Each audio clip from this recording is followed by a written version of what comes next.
Welcome back, guys. So to do these bounty balls in the comfort of your home, you need some coconut flakes or shredded coconut. You can easily get this from the store. You're just going to be mixing this with some condensed milk. I would like you to do this gradually. Eventually, I used about 300 grams of this condensed milk. It comes in about 78 grams. It's really tiny. So whichever one you have, just like make sure you use it till when you get a sticky mixture. So I'm just going to start mixing my coconut flakes and my condensed milk gradually. What we are going for is a sticky mixture that you can roll into balls easily. If it is falling apart, you can't use that.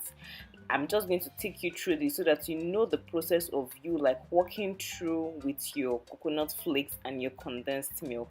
You also don't want it to be too sticky so that of course it doesn't like become too mushy and all that. So I mixed it thoroughly and I'm going in with the second condensed milk. Like I said, I'm just going to mix it like step by step, batch by batch until when I get my desired mixture. You don't want to do this from the beginning, and it also depends on the kind of coconut flakes you're using. So I don't just want to say use 300 grams. I want advice to use the recipe. Just work with your consistency. When it is like sticky enough, then you stop adding, but you just have to test it to see.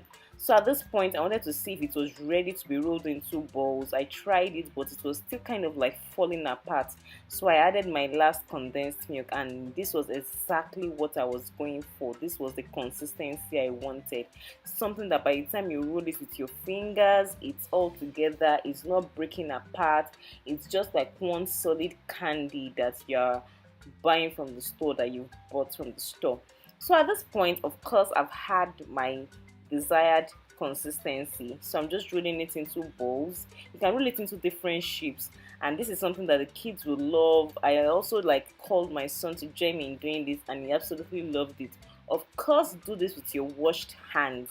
You have to be as hygienic as possible, or you can even use gloves if you wish. So by the time you roll it into balls, I would advise you to refrigerate it for like 1 hour so that it sticks together the more. And now it's time for our chocolate. You can use any chocolate of your choice. Just melt it properly. You can use the steam method or the microwave method. I actually like did the double burner method, melting it over this pot, and that is why I still have it like so. You don't need to be an expert to do this. Just do it any way you want it. So far the kids are happy, you are happy. That is all we want, and that is what we are going for. So at this point, our bounty balls are ready, but not quite.